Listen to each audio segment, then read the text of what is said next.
Boa noite, pessoal. Sejam bem-vindos a mais um encontro aqui no SEI. Aqui é o nosso encontro semanal, aqui no nosso Devaneios no Café. E, primeiramente, o pessoal que está chegando, tem um pessoal que estava... Eu errei o Instagram. Eu estava começando a live no meu Instagram pessoal, agora que eu percebi o erro, agora que eu estou colocando agora no Instagram do Freud Estupefato. Então, teve um erro técnico, inclusive, estava no meu Instagram do Freud Estupefato e não sei porque mudou para o meu pessoal. E boa noite para a Nini Bompermaio, boa noite para a Gleide de novo. Então, do pessoal que já estava acompanhando a live pelo pessoal, agora que... Boa noite para a Flá Regina também que está chegando, boa noite para a Nina. Tem um pessoal que já sabe qual que é o tema da nossa live de hoje, né? Mas eu vou recomeçar aqui, já vou pontuar algumas outras coisas. Mas, primeiramente, sejam todos bem-vindos ao nosso encontro aqui. Sejam todos... boa noite para o Wittenberg. Boa noite também que está chegando aqui conosco. Seja bem-vindo. Então, agora estamos no canal correto. Para quem estava acompanhando ali no meu pessoal, eu não tinha percebido. Peço desculpas, problemas técnicos.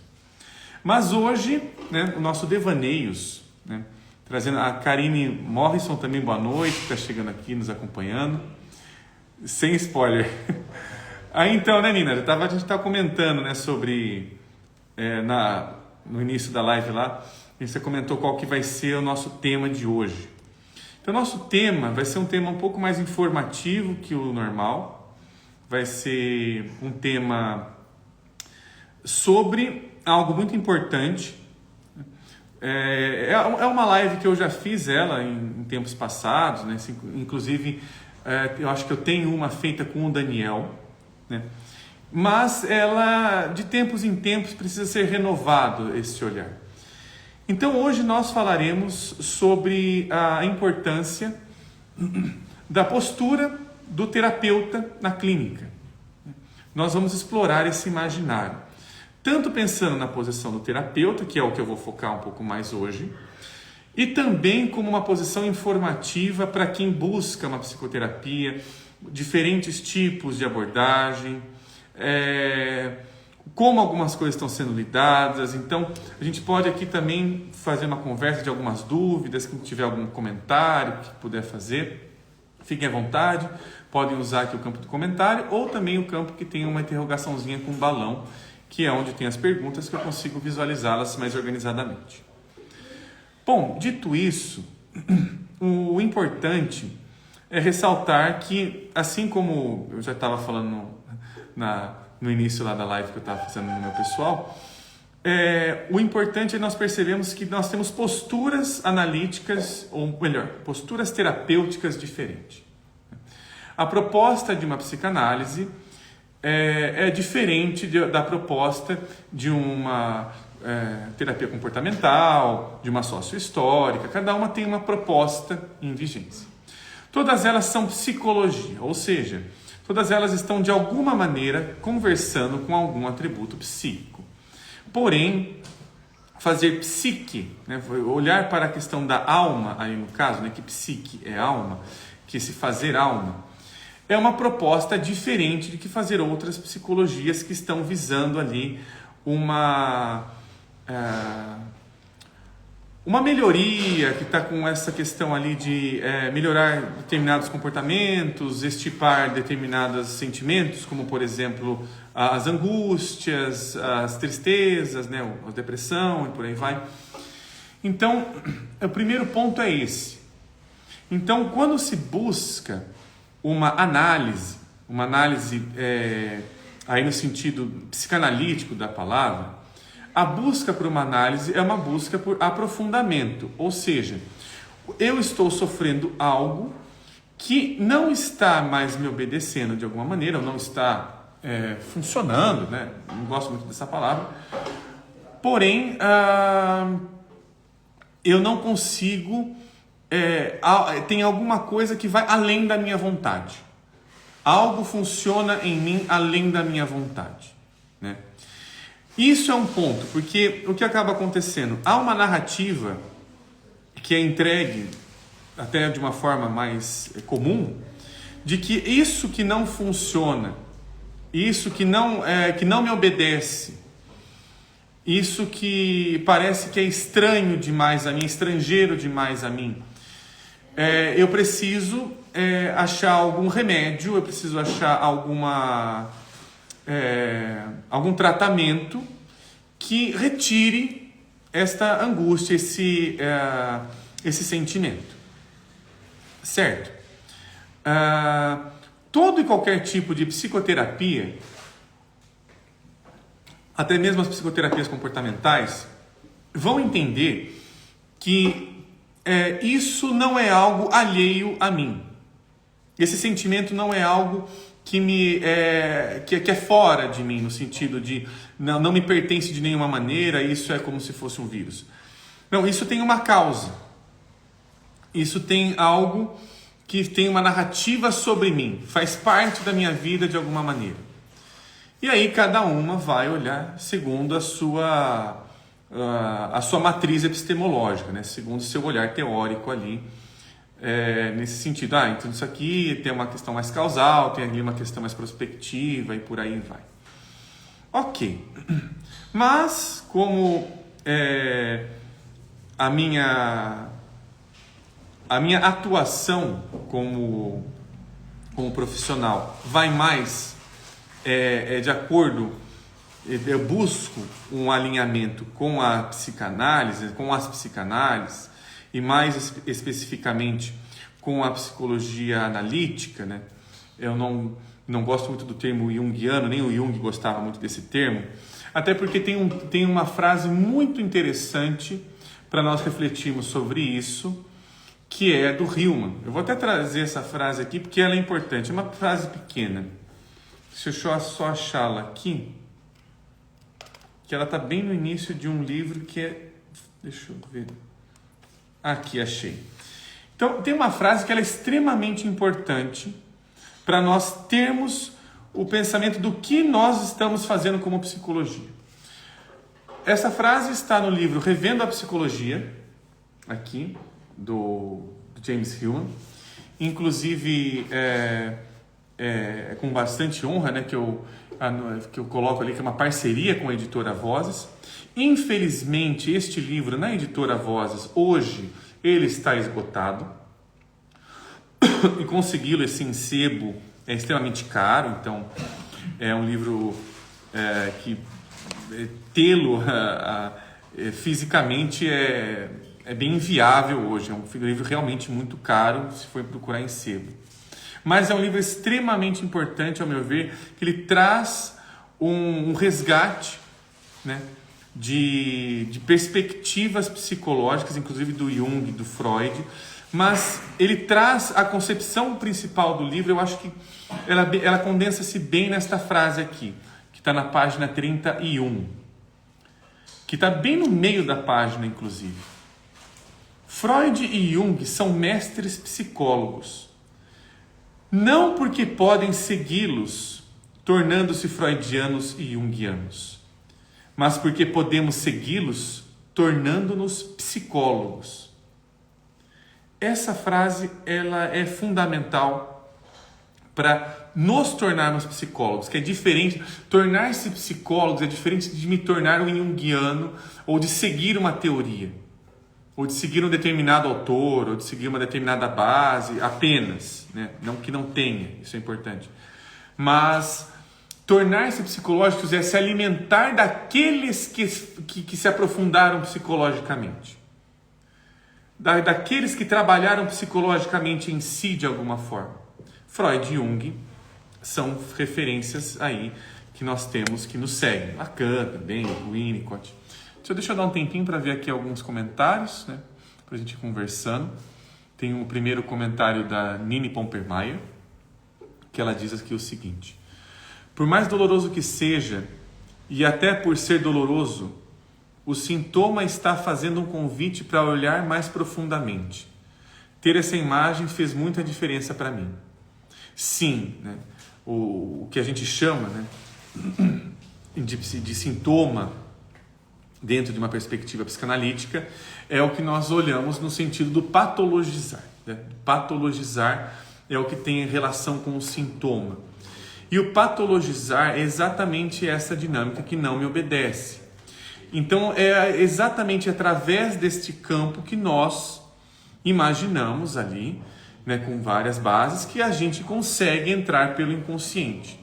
Então, se nós extirpamos, né, Nini? Se nós extirpamos o sintoma, nós trancamos a porta do inconsciente. Né? Extirpar o sintoma é trancar a porta do inconsciente. Não que ela não se abra em outro lugar, mas que ela não se abrirá diante dos nossos olhos. Quando a gente consegue perceber o sintoma, que aquilo é um sintoma, ela está aberta diante dos nossos olhos. Nós conseguimos identificá-lo. Mas a partir do momento em que eu quero retirar aquele sintoma, pensando numa perspectiva psicanalítica, eu fecho a porta para mim e não para a coisa. Ela vai continuar dentro de mim. Ela vai continuar participando da minha vida. Só que talvez não comigo ali olhando para ela. Ela vai estar atuando no escuro e vai me levar junto com ela. Então, sério, a Nina está perguntando. Não sei qual que foi essa pergunta, Nina. Acho que perdi o timing. A Nana Frotti falando muito, muito bacana. A Nina está colocando aqui. Perfeito, autorizar-se nesse lugar de analista a partir dos mestres. Sim, é o que a gente tem. Essa frase é muito, muito importante, porque o Hillman ele não faz só um pequeno jogo de reversão de palavras ou de sentido. Ele nos coloca literalmente não, mas ele nos coloca profundamente em outro sentido. Isso desliteraliza, inclusive. Nós temos uma imaginação corriqueira de que seguir determinados mestres do saber, né, de que pensar teoricamente como eles pensaram, de como eles imaginaram, exatamente como foi, e acumular isso como um conhecimento é o que vai nos tornar psicanalistas ou psicólogos. Aqui o Hillman inverte a relação. Eu vou me tornar psicólogo se eu conseguir achar essa psicologia que eles acharam também. Então eu não vou ficar ali buscando conceitualização. Eu não estou ali, né, pensando agora na postura do analista, que é o que a gente está vendo hoje. Eu não vou buscar ali uma confirmação, uma corroboração de uma suspeita, de uma determinada... isso daqui é projeção, por exemplo. Né?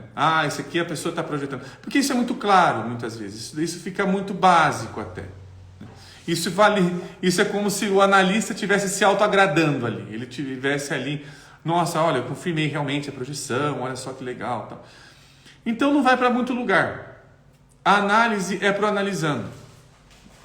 Nesse sentido. Né? O analista está junto, ele vai ser afetado, obviamente. Mas o analisando é que está trazendo o conteúdo.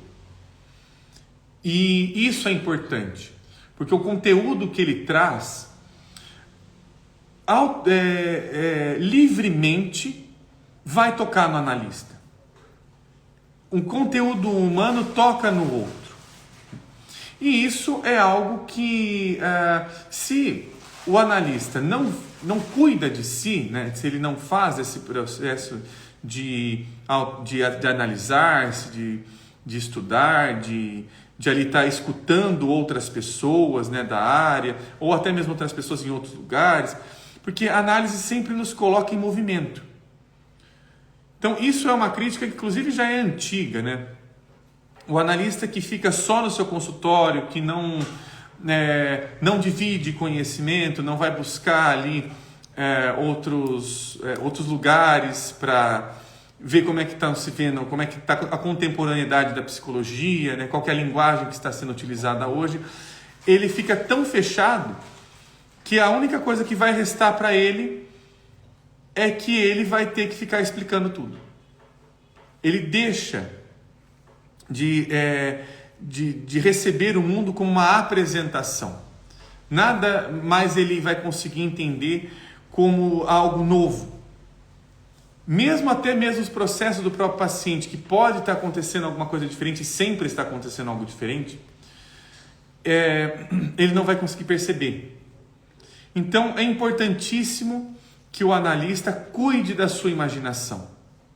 Se ele não cuida da sua imaginação, ele acaba perdendo, ele acaba se cegando, né? Ele acaba perdendo este olhar que aí é metaforicamente, né, nós temos aí nas mitologias, que é o terceiro olho, né? Esse é o terceiro olho que nós estamos falando, que é o olho que está vendo de uma outra dimensão. É o olho que não está olhando para fora, nesse sentido, né? E aqui tem a Nini perguntando algo aqui, deixa eu ler, para a gente não... A análise do analisando só vai até onde o próprio analista já foi na sua própria análise. Sim, exatamente. Né? E lembrar que todos nós, né, tanto mesmo analistas e analisando, somos. Né? É importante se sujeitar a uma análise. E até mesmo o Hillman, ele coloca isso de uma forma importante. O Hillman, ele coloca que a análise não está confinada no setting. A análise não está confinada num lugar fechado, com um divã, que eu tenho que pagar X valor por tantos minutos. Né? A análise não é isso. A análise é uma postura. A análise é como eu enxergo, como eu vou olhar, é o tipo de olhar. É o olhar que está olhando para dentro da coisa, que está tentando achar o que tem um termo para isso. Que a análise está buscando a vera narratio, o discurso verdadeiro. Né? Em outras palavras, é o discurso verdadeiro. E esse discurso verdadeiro, ele está interessado no que a coisa está dizendo sobre si mesmo. E essa coisa nós podemos colocar qualquer coisa mesmo. Sendo sujeito, sendo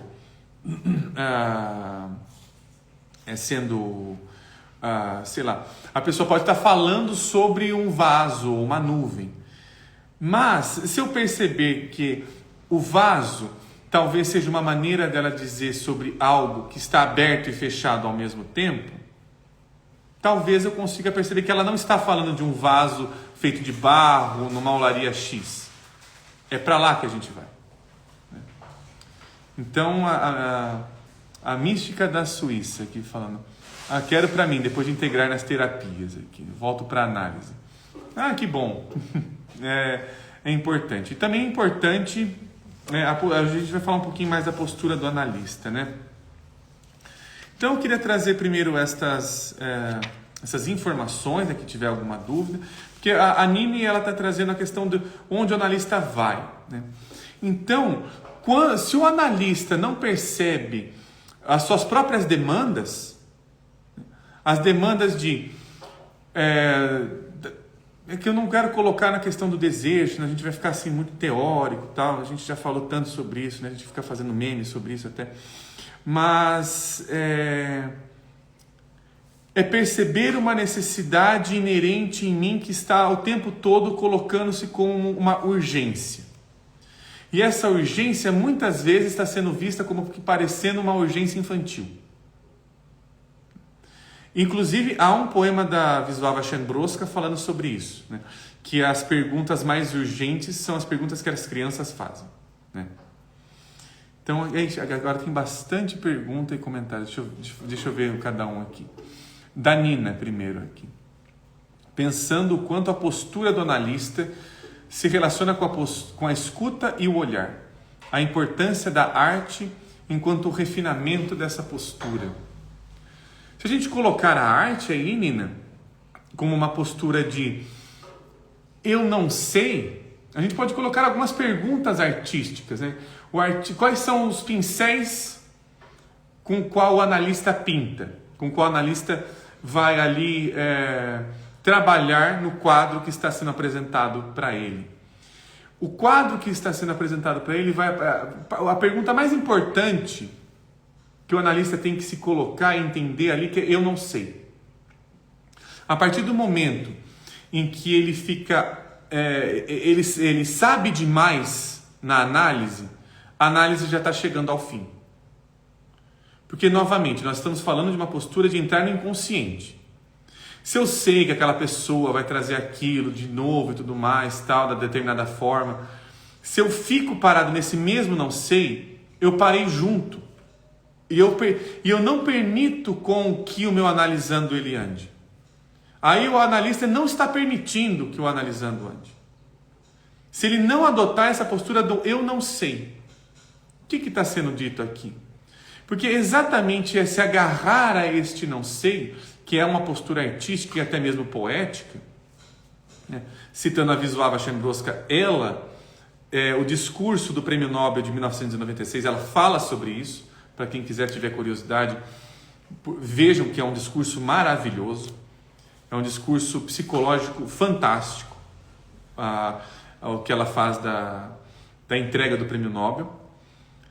E é fantástico o quanto ela mostra, o quanto...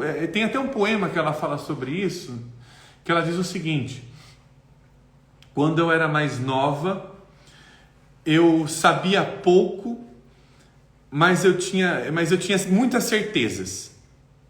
Hoje eu sei muito, mas sem tantas certezas assim.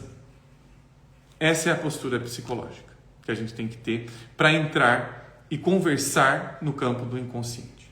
Sem essa postura a gente perde. A gente perde o que está sendo apresentado para nós. Nunca é uma sessão que é a mesma. Nunca é da mesma maneira. E mesmo quando tem alguma coisa acontecendo nessa mesma maneira. Tem alguma coisa narrando, alguma coisa importante, precisando falar daquilo da mesma forma. Mas isso requer imaginação, né? Então, esse é um ponto aqui a ser destacado. Tem aqui um comentário da Andrea, deixa eu ler aqui, Andrea Calil Reda. Andrea Calil. É importante o analista ampliar seu conhecimento em muitos âmbitos para que possa dar voz às questões do analisando. É um ponto muito importante esse, viu, Andrea? É um ponto muito fundamental. Mas eu acho que o importante também é uma postura não só de um conhecimento no sentido de estudar e tudo mais, que isso também é muito importante, mas de um experimentar, né? Um experimentar até no sentido de como se estivesse colocando algo na boca. Como sentir qual que é o sabor disso. Porque quando a gente está olhando para esse tipo de concepção, a gente vai para a concepção do saber. Não é só mais um conhecer, eu sei. Inclusive, se não me falha muito a memória, o infinitivo do verbo ver no grego clássico, né, tem ou seja, o passado dele, né, na verdade, o passado, né, o perfeito, o pretérito perfeito, lembrei. O pretérito perfeito do verbo ver no grego clássico é eu sei. É como se eu tivesse visto a coisa por todas as... por completa, digamos assim, em sua esfera, em sua esferacidade. Então, saber é ver. Ver é saber nesse sentido de ver por dentro, né? Passei por isso. Então, é esse sentido do saber. Tem uma pergunta aqui. Da Bondade, 1976. O analisando escolhe ir ao divã ou só pode ir se for convidado? Isso vai mais do analista, tá? Isso eu vejo assim que não é uma regra que ela tenha que ser muito fixa. Tem que ser dessa maneira, senão a gente vai perdendo até mesmo a individualidade de cada caso. Ao meu ver, o convite é importante que venha do analista. Do analista perceber que agora é o momento de se aprofundar em algumas questões. Porque realmente o divã, ele é muito ansiógeno, né? Ele causa muita ansiedade estar no divã ali, muitas vezes. E lidar com isso é você ir liberando muitas coisas que às vezes a boca não está acostumada a falar, né? Nós nivelamos o nível... Nós aproximamos, na verdade, não nivelamos, mas aproximamos o nível da boca e da cabeça ao nível dos pés. Então a postura do divã é uma postura importante para perceber se nós conseguimos trocar os pés pelas cabeças e vice-versa, né? Se nós conseguimos enxergar as coisas de um outro ponto de vista, de ponta cabeça. Para isso tem que ter um preparo, sim, não é de qualquer maneira. Eu vejo que o divã realmente precisa ter um certo preparo ali para ser encaminhado. Aí vai da abordagem do analista. E aqui, deixa eu ver... aqui a pergunta da Andréia, é uma outra pergunta da Andréia. Você diz de vivências dentro do saber ou vivências como um saber, Andréia? Passar por isso, porque isso é um ponto importante, fundamental dentro da clínica. Dentro, né, olhando da perspectiva agora, eu Rhodes, como analista, o que acontece? Invariavelmente, na clínica, nós vamos receber sempre narrativas no seguinte sentido: puxa, isso não deveria ter acontecido. Puxa, não deveria ter sido dessa forma. Puxa, poderia ter sido de uma outra maneira. Só que exatamente da forma como está sendo digerida por aquela memória, e aí eu vou trazer também uma boa pontuação, Andréia, é que aquilo traz uma possibilidade de entrar de novo no campo da fantasia. Isso é uma resistência. Quando a pessoa fala, poxa, não deveria ter acontecido assim, mas ao mesmo tempo que tem uma resistência, tem uma abertura à fantasia. Eu posso fantasiar novamente essa experiência. Ela não está num campo onde as coisas elas estão mortas, onde elas estão fixas, elas estão paradas, nesse sentido. Inclusive, eu vou até trazer, para não perder muito a toada, uma outra frase desse livro. Eu nem achei que ia usar o livro hoje, só trouxe por ler. Mas olha só, eu vou trazer aqui duas pontuações do Hillman, aqui do Revendo a Psicologia. Aqui, ó. Deixa eu ver onde começa. Aqui, ó. Isso aqui é importante. Inclusive, ele vai citar do Freud. Isso que eu falo, gente. Ó, quem quiser estudar um pouco mais, quem quiser se aprofundar em algumas questões, o Revendo a Psicologia é fantástico. É um livro assim que eu estou lendo ele ainda, né? Eu já li vários e vários livros do Hillman, já tenho um monte já lido. Mas aqui ele resgata, não só resgata, né? Porque eu li meio que fora da cronologia da obra do Hillman. Mas ele fala de algumas coisas aqui extremamente importantes. Olha aqui. Escutemos. As personificações da psicanálise são conhecidas ainda que encobertas. O reprimido, o superego, a horda primeval, o trauma primordial, a ansiedade flutuante, a criança polimorfa perversa. Outras penetram mais sutilmente. Por exemplo, as memórias da infância não são inteiramente reminiscências de pessoas reais como parecem ser. Isto Freud descobriu bem cedo. As memórias de uma criança são sempre um emaranhado misturado com ulteriores imagens, fabricadas pelas imagens da fantasia. Para um pequeno momento aqui para dizer o que o Hillman aqui está dando uma de Bachelard também. Por que ele está dizendo? Ele está dizendo aqui que a fantasia acontece antes da memória. Ele coloca a fantasia como algo acontecendo antes do evento. Ele nos lança dizendo que o que nos coloca em primeiro contato com tudo, e isso desde a época do Freud, que ele coloca o estudo do Freud, o que nos coloca em primeiro contato com tudo é a nossa atividade de fantasiar, é a nossa imaginação.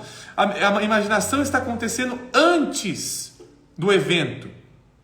E quando o evento aparece, a imaginação lida com aquilo como uma personificação. Ou melhor dizendo, como um personagem personificado por ela mesma. Não é da minha volição, não é da minha vontade. Aquele evento está casando com uma fantasia minha, que conversa comigo nesse sentido. É ulterior. Continuando. Deste modo, as cenas e pessoas que recordamos na infância são complexos personificados, desejos e temores personificados, os quais reprimimos, nomeando-os de mãe e irmã, pai e irmão. Estas pessoas são menos seres humanos históricos de um passado histórico e sim fantasias da alma, é o que nós estamos falando agora, retornando em disfarces humanos. Outra pontuação, ele está dizendo o seguinte aqui também, olha que importante, que nós estamos sonhando o tempo inteiro. Isso aqui é atividade onírica. A partir do momento em que ele está dizendo que aí retornando em disfarces humanos, é como se eu estivesse vendo aquela pessoa como sendo a personificação de uma fantasia minha. Isso é essencial para uma atitude clínica também. Se eu clínico, se eu analista, não estou percebendo que a pessoa, e que o meu analisando ali no caso, não está falando de pessoas reais, real no sentido de está aqui do meu lado, eu estou vendo essa pessoa e tudo mais, mas de uma figura de fantasia, eu mordo a isca. E eu vou para onde a fantasia quer. E quando eu vou nesse sentido, eu vou acompanhando-a cegamente. Eu vou para onde ela vai. E uma fantasia que não é vista é patologizável. É onde a gente entra a gente reedita uma experiência traumática, muitas vezes fazendo isso. Isso é uma reedição de uma experiência traumática. Né? Trauma ali como no sentido de um marco, né? De volta para o marco, volta para o que aconteceu daquela mesma maneira, daquela mesma forma. A tal da cena primeira que foi dita aqui também, né? Então tem tudo a ver. Onde eu parei aqui? Aqui. Gostaríamos de tomá-los literalmente, acreditando que eles realmente existiram e que a mãe, na minha imagem de reminiscente, é a minha mãe real, pois assim o desconforto da realidade psíquica pode ser evitado. Olha aqui nós de novo falando ali sobre tentativas e tentativas de eliminação de angústias. E eliminar angústias, pensando clinicamente, é um risco enorme, que eu volto a colocar as questões do meu analisando em seu estado original. Elas ficam intocáveis. Você realmente é isso mesmo, tal, aconteceu isso mesmo, você, né? Não é nada trabalhado ali. E se não é nada trabalhado, nada se muda, nada se modifica, nada se movimenta, né? Não cria harma, não cria harmonia. É mais fácil suportar a veracidade dos fatos que a veracidade das fantasias. Preferimos literalizar as lembranças, pois compreender que a psique fabrica memórias significa aceitar a realidade de que as experiências, elas mesmas, são feitas pela alma por si mesmas, independentemente do comprometimento do ego com o seu suposto mundo real. Resumindo, isso significa que o personificar está acontecendo todo o tempo. Nas pessoas da cena, as pessoas da cena estão sendo continuamente inventadas pela alma e apresentadas a nós como memórias. Olha que interessante. Então eu não estou me lembrando de uma pessoa, estou me lembrando de como eu imagino esta pessoa. E recortando aqui para tentar fechar esse recorte. A memória não só registra, ela também confabula, ou seja, a memória é uma amiguinha da psique, é uma amiguinha da fantasia. É uma amiga íntima, inclusive, né? Isto é, cria acontecimentos imaginários, eventos inteiramente psíquicos. A memória é o elemento que a imaginação pode tomar emprestado, a fim de fazer suas imagens personificadas perceberem-se completamente reais. É com isso que a gente trabalha, né? Então, isso é muito importante, essa postura, né, analítica de perceber que nós estamos trabalhando inteiramente com o campo da ficção, com o campo da fantasia. Se perdermos isso, seja em qualquer tipo, seja neurótico, psicótico, perverso, se eu perder a fantasia, qual que é o grave, qual que é o passo em falso, é o passo da armadilha que o terapeuta dá. imaginar que eu consigo transformar essa pessoa que tem uma determinada... o neurótico em alguém não tão neurótico assim. Esse é o primeiro erro. Porque isso pode não estar dizendo sobre o desejo daquele momento que tem a coisa em si. O conteúdo da fantasia é que vai guiar. Eu não posso perder esse conteúdo. E ao mesmo tempo, eu tenho que ver com o que ele conversa e com o que ele não conversa. As duas coisas são importantes, porque com o que ele não conversa é exatamente o ponto que muitas vezes ele para. Esse conteúdo da fantasia para. Ele se imagina como, bom, eu preciso realizar isso com tal pessoa, com tal forma, de tal jeito, em tal dia e hora da semana. Tudo isso é uma maneira de tentar ali, novamente, como o Hillman colocou, fixar a coisa em algo mais pré-estabelecido, mais confortável até mesmo. Para que a gente não consiga lidar com a fantasia de, e se for diferente? E se não for com esta pessoa? E se eu não precisar sentir tanto prazer assim?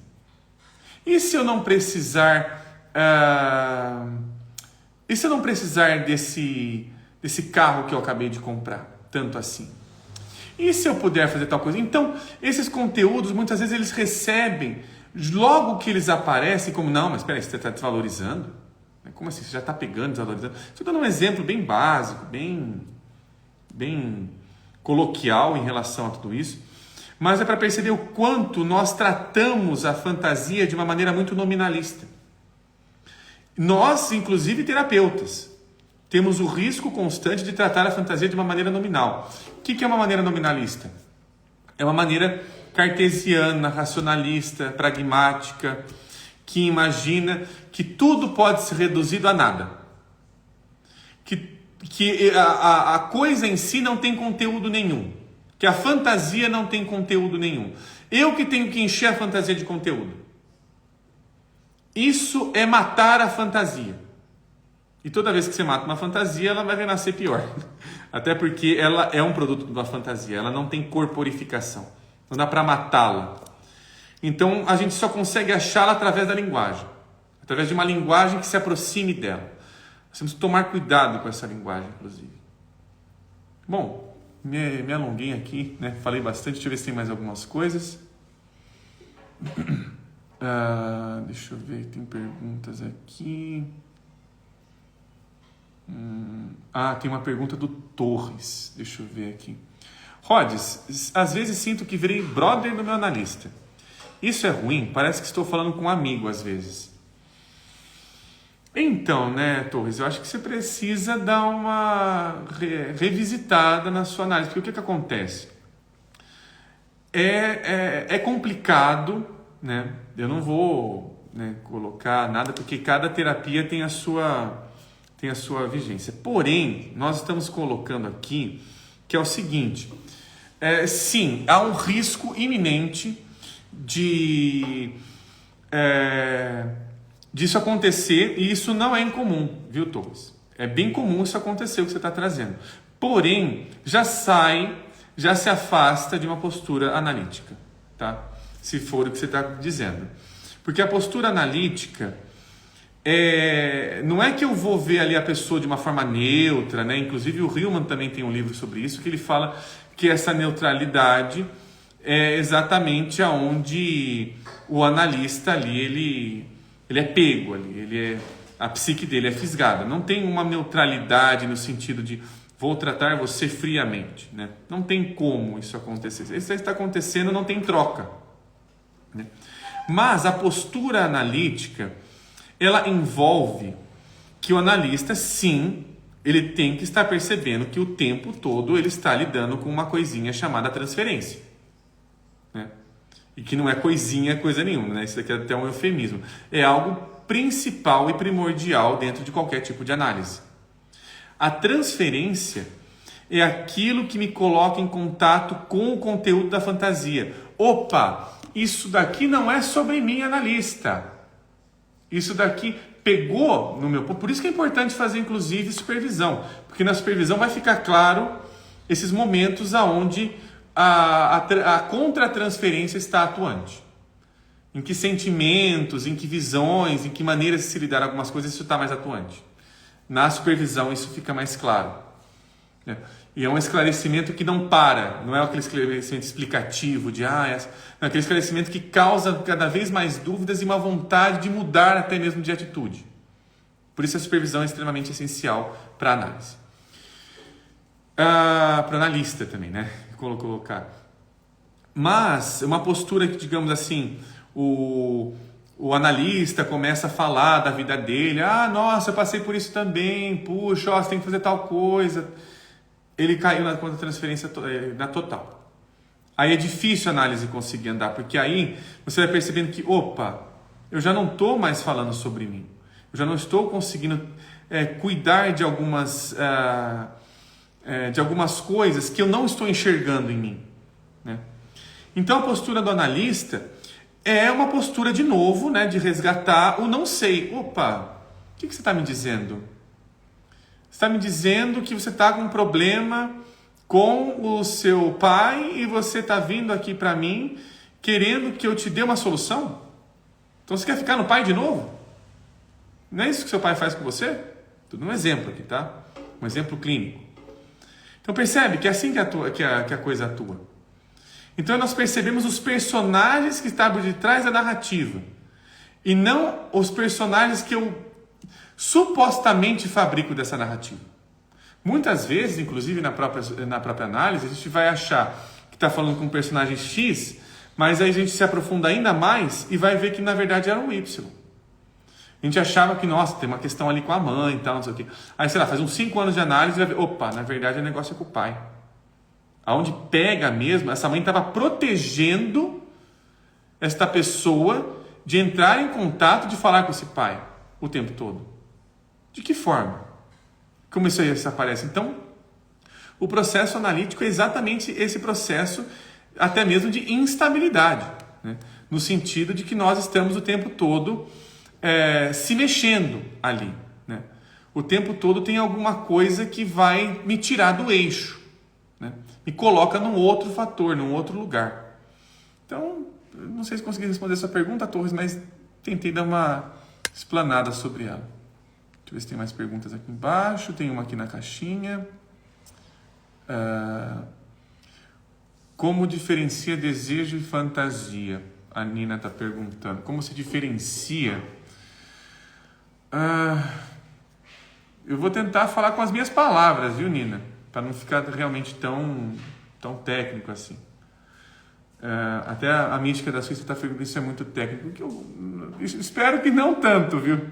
Estou tentando fazer uma live um pouco mais ampla, mas infelizmente a minha linguagem já está um pouco assim, tentar até transformá-la um pouco, porque realmente às vezes fica com um pouco de vício de linguagem. Mas em relação à pergunta da Nina, a fantasia é o que... A fantasia é aquilo que me coloca em um determinado campo, né? Que me coloca em um determinado lugar, em um determinado espaço, com determinadas pessoas, com determinados ciclos, com determinado cheiro. Então ela me coloca numa experiência ali, né? E ela vai ser... A fantasia é aquilo que coloca um cosmo. Ela cria todo um cosmo sobre si mesma e ela coloca tudo nesse determinado cosmo. Esse é o cosmo da mãe raivosa, da irmã invejosa, da madrasta, do filho perdido, né, do filho pródigo. Isso eu só vou entendendo, né, através da fantasia. O desejo é aquilo que me aproxima de um determinado campo. Digamos assim, o desejo é aquilo que é o conteúdo erótico da psique, né? Se a gente pensar em Eros e psique, o desejo é o conteúdo de Eros da psique. A fantasia é a psique. né? Então, o conteúdo erótico que eu desejo. Então, sem Eros a gente não se movimenta, né? Sem Eros a psique ela não vai se interessar por nada. Ela precisa desse Eros, né? E depois do Eros também tem a filia, que também é um outro nível, tal. E aí a gente vai falando sobre isso, né? Não vou me adentrar muito, senão a gente vai para um outro espaço. Tem uma outra pergunta da Nini. Uma memória que vai se modificando a cada olhar é uma memória que está ganhando vida na psique?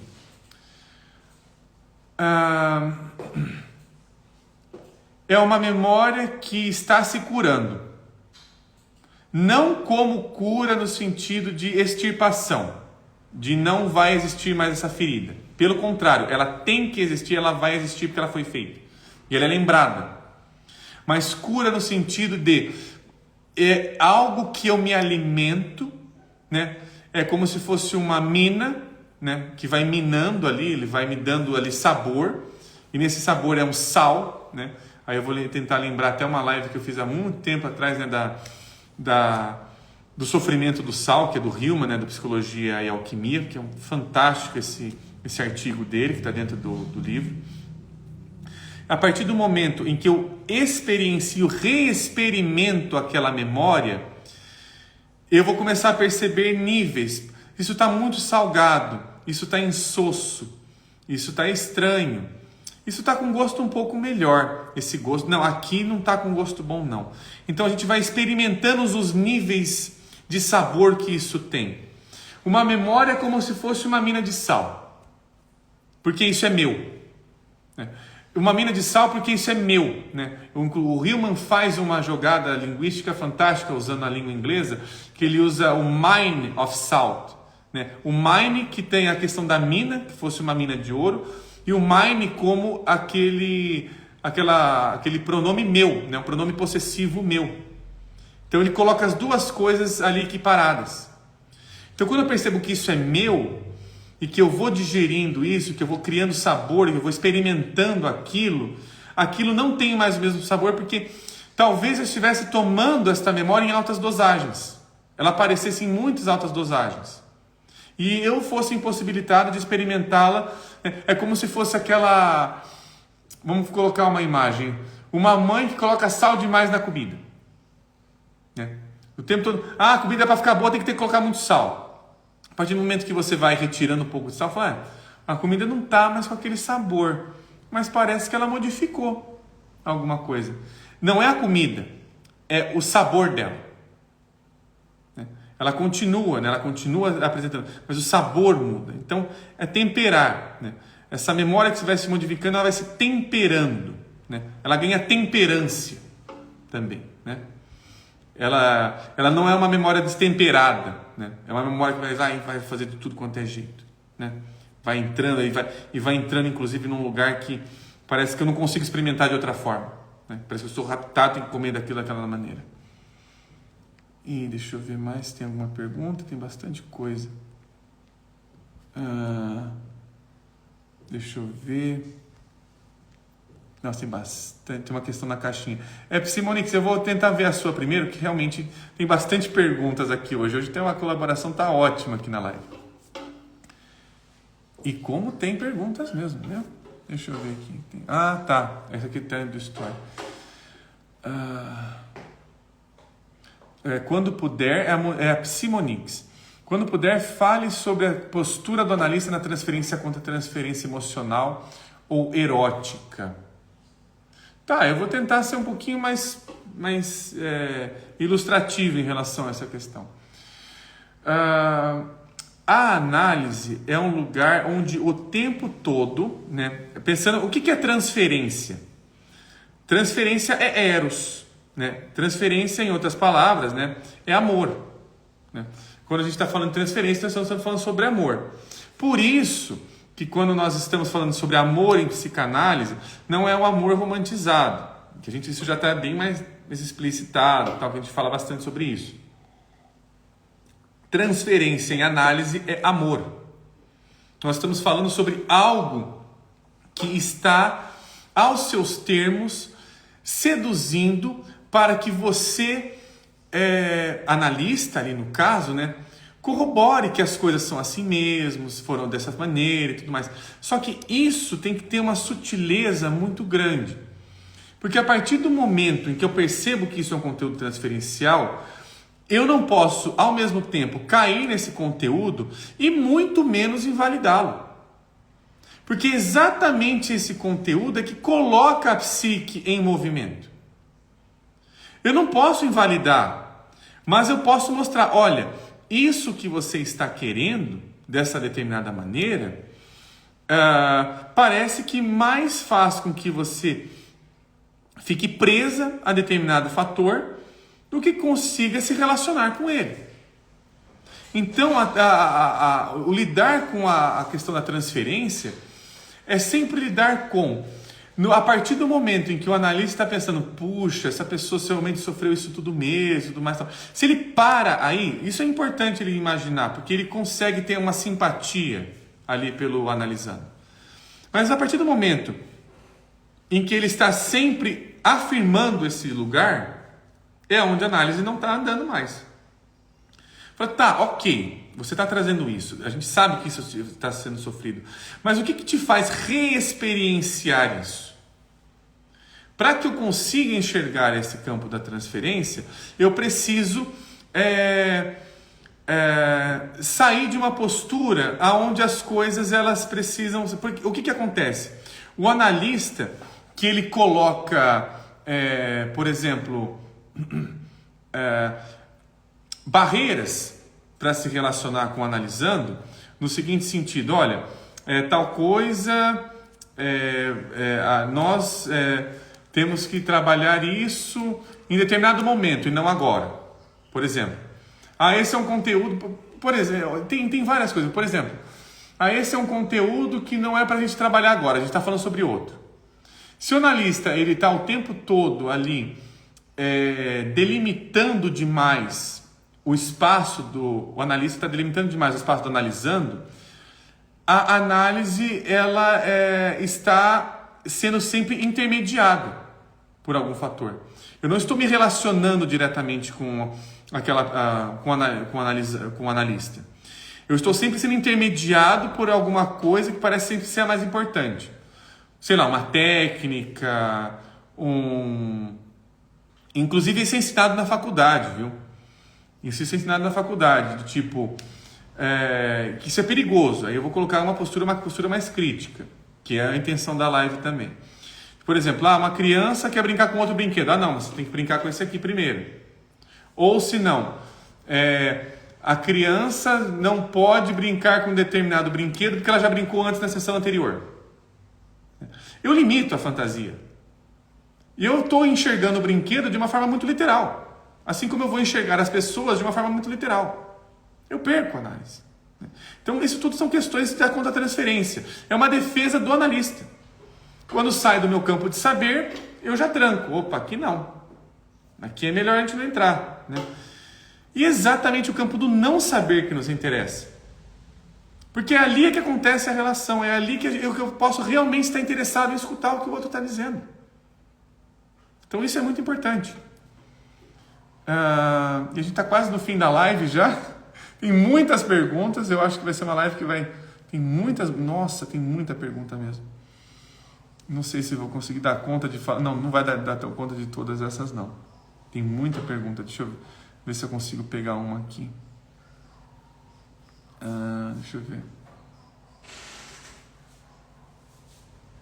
Aqui a Rosângela tem uma pergunta importante. Eu vou tentar só responder essa. Mas acho que a gente pode fazer uma próxima live com esse tema, viu, pessoal? Porque foi um tema que eu acho que mobilizou bastante perguntas hoje. Tem muita pergunta. Eu, infelizmente, não vou conseguir dar conta de falar sobre todas elas. Mas eu vou tentar pegar essa última da Rosângela, que é uma dúvida bem pertinente que ela está trazendo. No caso, eu como analista, não posso demonstrar ao analisando algo que ele tem, que eu também tenho? Então, Rosângela, não é uma proibição, tipo, eu não posso fazer isso. Não estamos falando nesse campo da proibição. Nós estamos falando no seguinte sentido, para onde isso vai? A questão é que se, por exemplo, um analisando, ele chega e fala, olha, eu passei por uma situação tal. Aí o analista fala, eu também passei por uma situação tal. Você pode fazer dessa determinada forma que eu fiz assim. eu perco o conteúdo da fantasia, tá? Aí eu estou perdendo totalmente o conteúdo da fantasia, porque ele não está falando sobre, de novo, não é uma experiência prática, não está no nível prático, está no nível fantasioso, é da fantasia. Tá, eu percebo que eu passei por algo semelhante ao que ele passou e nós passamos por formas diferentes. O problema de colocar ali, muitas vezes que eu analisando, eu também tenho isso, tal, é que eu estou muitas vezes colocando que ou eu passei por uma situação melhor ou pior. E não é esse o lugar da análise. A análise não está colocando aquela vivência como lugar do melhor e do pior. Até porque isso entra e pode ficar ali mais preso na questão da memória. Pode prender ainda mais o analisando numa memória, dependendo de como for tratado. A questão ali é de ver, tá, o que está sendo trazido? Se eu, analista, percebo que eu passei por alguma coisa similar, mas eu vou para o campo do eu não sei, aí ambos vão para um lugar que passaram de alguma forma juntos, porém não vão passar pela mesma coisa. Porque queira ou não, quando o analista traz ali uma experiência que ele teve, uma forma que ele tem e tudo mais, ele está colocando numa experiência muito fixa. Ele não está conversando com aquilo que no analisando é o fator criativo dele. Cria uma possibilidade minha. Eu analisando, eu vou achar do meu jeito. É a estratégia do meu jeito. Então, quando nós ficamos fornecendo ferramentas práticas, no sentido de faça isso, faça aquilo, tudo mais e tal, demais, nós não estamos usando ferramentas psicológicas. Nós estamos usando ferramentas práticas. Ferramentas práticas não são ferramentas psicológicas. Ferramentas psicológicas é aquilo que eu encontro em mim com uma relação com a minha fantasia. Quem vai me entregar a ferramenta que eu preciso é a minha fantasia. Em outros termos, quem vai me entregar o remédio é o veneno. Quem vai me entregar o veneno é o remédio. A relação é íntima. Eu tenho que falar com a coisa em si. O soro da cobra eu pego do veneno da cobra. Eu preciso criar do veneno dela. Então é nesse sentido. Eu não posso perder o conteúdo. Porque se eu perco esse conteúdo, ele não conversa mais comigo. Ele não conversa com ninguém também, né? E com nenhum dos dois. Deixa eu ver se tem mais alguma pergunta aqui. Tem bastante coisa hoje. Teve bastante comentários e tudo mais. Bom, pessoal, eu acho que é um tema que a gente pode revisitá-lo na próxima live aqui, né? Porque teve bastante mobilização de perguntas. Isso é muito bacana, eu gosto bastante quando a gente tem essa interatividade. E então vamos, né? Por hoje vamos encerrar aqui, né? Já passou do nosso tempo até um pouco. Eu vou agradecer novamente a equipe aqui do SEI, esse lugar aqui fantástico, esse lugar aqui de arte, esse lugar aqui que recebe a nós, né? Recebe o Freud Estupefato como uma página que traz aqui a possibilidade de nós devanearmos, de nós termos um olhar psicológico. A intenção das lives é da gente aqui sempre repensar, né? E sim, você colocou de uma outra forma bem importante, né, Rosângela? Eu sou o outro, né? Essa relação de perceber que se eu estou tratando o outro como eu mesmo, o outro some, né? Esse é um paradoxo importante dentro da clínica. Então, novamente eu agradeço aqui ao pessoal. Aqui nós fazemos as lives, né? Para quem um dia quiser visitar, para quem um dia quiser conhecer, inclusive, esse espaço aqui multidisciplinar do SEI. Fica na rua Doutor Quirino. Agora esqueci o número. 1856, faz tempo que eu não falo o número. 1856 aqui na cidade de Campinas, aqui no centro. E, pessoal, nos vemos não na semana que vem, que na semana que vem eu vou ter uma palestra. Inclusive estão convidados, aqui eu não tenho o link dela, infelizmente, mas quando eu tiver eu coloco na página. E então a gente vai se ver na outra semana, já em março. E até um próximo Devaneios, pessoal. Muito obrigado. Tchau, tchau.